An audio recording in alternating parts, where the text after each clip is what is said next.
Halo, perkenalkan nama aku Indah. Di sini aku mau sharing sedikit mengenai apa itu vaksin COVID-19. Sumber-sumbernya itu dari berita-berita atau artikel literatur yang saya baca. Jadi di sini saya mau disclaimer sedikit bahwa saya ini bukan ahli medis atau ahli pervaksinan. Saya cuma purely curious mengenai vaksin COVID-19 ini. Nah, terus kenapa vaksin ini penting sih? Ya seperti yang kita tahu ini kan COVID-19 ini kan belum ada obatnya ya, dan salah satu upaya untuk menekan penyebaran COVID-19 itu adalah dengan vaksinasi. Berdasarkan artikel yang dikeluarkan WHO, saat ini tuh udah ada 50 lebih vaksin yang sedang dikembangkan di seluruh dunia. Namun hingga saat ini baru ada sekitar 10 vaksin yang mendapatkan approval. Pfizer, Sinovac, Sinopharm, Moderna, BARDA, Gamaleya Research Institute dari Rusia, dan juga Bharat Biotech dari India. Mereka itu punya metode yang beda juga dalam membuat vaksinnya. Terus tingkat efikasi vaksinnya juga berbeda seperti itu, dan juga digunakan di negara-negara yang berbeda. Storage-nya itu beda-beda, harus di suhu berapanya itu setiap vaksin berbeda-beda. Jadi berdasarkan keputusan Menteri Kesehatan itu ada 6 vaksin yang di-approve untuk dipergunakan di Indonesia. Loh, bukan satu Sinovac? Enggak, ada 6. Kenapa Sinovac ini yang jadi populer, obrolan orang-orang? Karena Sinovac ini adalah menjadi vaksin pertama yang available di Indonesia dan akan digunakan untuk proses vaksinasi COVID-19 gelombang pertama. Oh, jadi bakal ada banyak vaksin selain Sinovac? Iya, ada 6 vaksin yang sudah diputuskan untuk beredar di Indonesia, yaitu ada Moderna, Bio Farma, AstraZeneca, terus Sinopharm, Pfizer, dan Sinovac tadi. Alasan kenapa Indonesia itu menggunakan Sinovac. Yang pertama itu kerjasama perusahaan ya. Di Indonesia ini kan yang akan handling vaksin itu adalah Bio Farma. Nah, Bio Farma dengan Sinovac ini udah pernah menjalin kerjasama sebelumnya. Jadi untuk urusan tektoknya mungkin akan lebih lancar begitu. Yang paling penting itu si Sinovac ini menggunakan metode inactivated virus, di mana si metode inactivated virus ini adalah metode yang sudah dikuasai oleh Bio Farma. Jadi kedepannya mungkin kalau si Bio Farma ini bisa memproduksi vaksin sendiri gitu kan, karena kita itu sistem kerjasamanya adalah nanti di gelombang-gelombang selanjutnya cuma akan dikirim bahan baku untuk pembuatan vaksin. Jadi vaksinnya itu akan dibuat sendiri di Indonesia oleh Bio Farma gitu. Penyimpanannya ya, kalau untuk si Sinovac ini paling visible di Indonesia gitu. Karena dia harus di-store di refrigerator dengan suhu 2-8 derajat Celcius. Sedangkan kalau vaksin kayak Pfizer itu butuh minus 70 derajat Celcius. Agak sulit ya? Iya, itu sulit sih di Indonesia mungkin. Mungkin bisa, tapi hanya di spesifik area yang emang punya kapasitas penyimpanan seperti itu gitu. Oke, nah sekarang nih mau jadi perbandingan nih. Indonesia siapa aja sih yang pakai Sinovac? Indonesia doang nggak sih? Enggak, jadi yang pakai Sinovac itu ada Brazil, Chili, Turki, dan Indonesia. Terus Singapura juga katanya sih dalam in agreement untuk menggunakan Sinovac juga.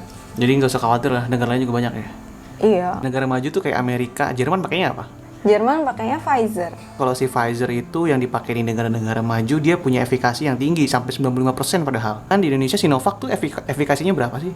Efikasi Sinovac itu 63,5%. Nah, emang benar kalau dari sisi tingkat efikasi, si Pfizer ini lebih tinggi daripada Sinovac. By the way, tingkat efikasi itu merupakan presentase kemungkinan penyakit tertular ke orang yang sudah disuntikan vaksin tapi dalam masa uji coba gitu. Sedangkan efektivitas merupakan kemampuan vaksin dalam menurunkan penyakit di dunia nyata. Belum punya efektivitas karena belum rilis ke dunia nyata ya? Betul, jadi kita emang belum bisa menghitung presentase efektivitas vaksin tersebut gitu. Karena vaksinasinya aja belum mulai. Nah, sebenarnya WHO nggak bolehin nggak sih segitu? Kalau sebenarnya untuk kondisi biasa itu tingkat efikasi yang diperbolehkan untuk suatu vaksin dirilis itu adalah 80%. Tapi ini kan dalam masa pandemi dan WHO itu menerapkan untuk standar emergency use itu 50% aja. Jadi sebenarnya si Sinovac ini walaupun hanya 65,3% itu udah masuk ke standar WHO di emergency use gitu. Kalau presiden kita katanya mau jadi orang yang pertama tuh, itu kapan? Bener nggak sih? Jadi pertanggal 13 Januari 2021 ini setelah si vaksin Sinovac ini mendapatkan sertifikat halal dan juga mendapatkan izin dari BPOM. Sekarang udah halal belum?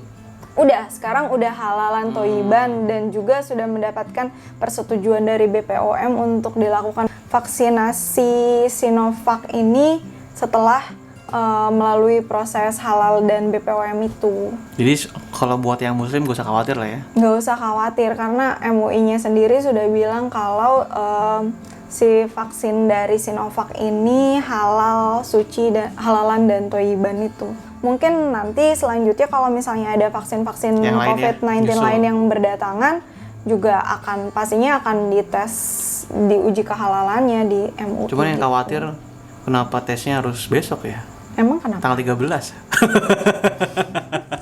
Nah ini akhir-akhir ini banyak banget di WhatsApp, bener ya tadi di WhatsApp, di sosmed yang anti-vak. Orang-orang yang dari awal memang dia udah nggak percaya vaksin nih. Nah ini ada beberapa. Atau ada juga orang yang emang percaya vaksin tapi karena ini adalah vaksin baru dan prosesnya juga cepet ya. Prosesnya cepet banget. Wajar kan? Berarti iya, sebenarnya. nge-bypass banyak tahapan gitu, banyak yang khawatir juga. Ya termasuk saya juga sih. Sebenarnya nggak perlu khawatir karena kan tahap pertama bukan buat orang umum. Nakes presiden nanti lihat aja sendiri dia gimana proses. Gitu. Nah dan itu juga kan katanya pemerintah itu akan menanggung segala resiko. Jadi kalau misalnya selain vaksinnya gratis, kalau ada apa-apa setelah ini juga efek sampingnya bakal di cover pemerintah. Betul. Udah ada belum sih yang bahas dari sampel kemarin tentang efek samping gitu kan? Di Brazil ada yang katanya meninggal nih Sinovac ini, bener gak sih? Oh iya, sebenarnya kan itu adalah relawan kan, dia disuntik vaksin Sinovac kemudian meninggal, tapi sebenarnya klarifikasinya nggak ada hubungannya antara vaksin dengan meninggalnya, jadi itu tuh hoax, bukan gara-gara vaksin. Terus efek sampingnya yang udah resmi ada nggak yang udah dirilis sih? Nah, sejauh ini kan efek samping itu kan bisa diketahuinya dari si relawan ya, yang udah diuji coba itu sekitar 3.000 orang lebih itu yang divaksin itu, yang ada keluhan itu cenderung keluhan ringan seperti misalnya pegal otot di area yang disuntikan vaksin dan juga nyeri gitu, nyeri ringan. Katanya vaksin dapat mengubah genom manusia, bener nggak? Jadi mutan nih. Kita habis divaksin terus tiba-tiba berubah jadi monyet gitu ya. Itu maksudnya jadi X-Men gitu. Wow, boleh dicoba nggak? Itu sama sekali nggak benar sih. Udah dibahas itu ya? Hoax. Iya, itu hoax. Sudah diklarifikasi. Kalau dari babi nggak ada? Enggak lah. Toh lagian kan sama MUI juga udah dibilang halal. Jadi aman lah ya kalau iya. Apalagi yang harus dipermasalahkan. Kecuali nggak percaya MUI, ya itu beda lagi. Nah, terus katanya vaksin ini tuh belum tahap uji klinis nih. Aku udah buru-buru di launching aja, bener nggak sih? Nggak mungkin kalau misalnya masih dalam uji klinis itu terus langsung di launching ke masyarakat. Masalahnya ini adalah untuk kemaslahatan hajat hidup orang banyak gitu kan. Jadi si BPOM kemarin itu BPOM pas merilis bahwa si vaksin Sinovac ini sudah aman digunakan itu berarti sudah melalui uji klinis tahap 3. Di tahap 3 itu tahap terakhir adalah tahap di mana BPOM mengeluarkan izin bahwa si vaksin ini udah boleh dipergunakan untuk masyarakat luas seperti itu. Tapi wajar lah orang khawatir karena kan kita tahu kan vaksin-vaksin sebelumnya itu butuh waktu 5 tahun bahkan gitu untuk bisa rilis sampai benar-benar dipakai banyak orang gitu. Sedangkan ini pandemik 1 tahun udah langsung ada vaksin, ya ini kan yang berarti ada yang dipercepat sebenarnya gitu kan prosesnya. Wajar, merasa khawatir wajar, tapi this is our only hope gitu untuk saat ini dalam menekan penyebaran virus corona ini kan. Terus katanya vaksin ini mengandung bahan pengawet kayak boraks, formalin, dan merkuri, itu bener nggak? Itu nggak bener. Kalau misalnya kayak gitu berarti dari sisi MUI atau BPOM nggak akan ngerilis Nah, harusnya. sih ada yang menarik nih. Ini mungkin semoga aja nggak hoax nih. Karena vaksin dapat memperbesar kemaluan pria, itu bener nggak? Kalau misalnya itu bener, bukannya para pria malah akan bahagia ya? Yang bahagia pria pasti istrinya. Tapi sayangnya itu semua hoax. Hoax ya? Sayang. Aduh, kalau itu jangan dibahas ya.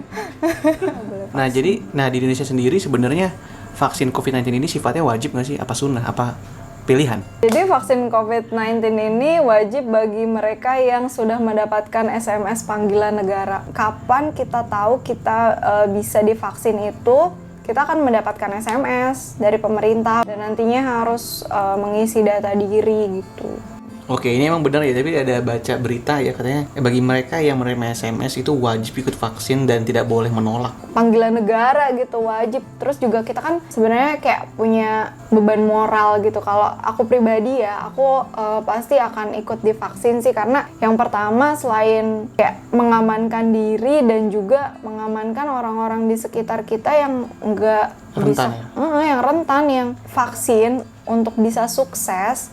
Untuk kita bisa menekan penyebaran COVID-19 di Indonesia ini perlu 80% dari populasi untuk divaksin. Indonesia ada berapa juta ya kan ya? Makanya kalau misalnya banyak orang yang menolak, percuma orang-orang yang udah divaksin juga jadi sia-sia aja gitu kan. Iya, karena sampai saat ini kan kita belum Ada obatnya? Belum menemukan obat. Ya kayak misalnya dulu-dulu juga kan pada masanya cacar, misalnya pernah menjadi pandemi. Dan terus setelah ada vaksin, Jadi normal lagi ya? jadi maksudnya orang bisa kena cacar tapi Aman? nggak sampai mematikan gitu. Nggak kayak zaman dulu yang pertama kali muncul yang orang kena cacar bisa meninggal. In the end mungkin penyakitnya nggak akan bisa hilang dari Namanya juga pandemik, gak ada hilang. nggak akan hilang dari bumi ini, tapi Berdamai. kedepannya mungkin kita bisa melihat COVID-19 seperti kita bisa melihat flu biasa gitu. Kalau semua orang udah Normal lagi ya? herd immunity gitu Tercapai. kan. Mungkin nanti ada suatu bos bilang ketika, Pak saya izin ya kena COVID. Kamu COVID doang izin katanya gitu. Ini saya aja masih masuk kerja gitu kena COVID. Itu kapan itu kira-kira bisa gitu ya? Ya kalau sudah tercapai 80% dari populasi dunia loh, ini masalahnya pandemi itu kan global ya. Ya jadi sebenarnya menurut aku pribadi ya, kalau orang-orang yang anti vaksin itu sebenarnya mendapatkan informasi-informasi yang misleading mengenai vaksin gitu, atau orang-orang yang kekhawatirannya terlalu berlebihan gitu. Nggak usah khawatir. Halal gitu. pula.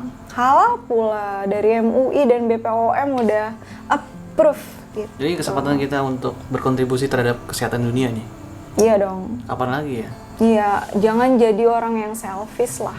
Oke, mungkin segitu aja yang bisa aku share untuk semua literatur dan berita yang saya sampaikan tadi akan dimuat di description box. Dan sekali lagi disclaimer bahwa saya ini bukan orang yang ahli di bidang pervaksinan, cuma curious tentang vaksin dan berusaha untuk mencari tahu tentang vaksin COVID-19 ini sebelum nantinya saya dan keluarga juga mendapatkan vaksin tersebut. Seperti itu.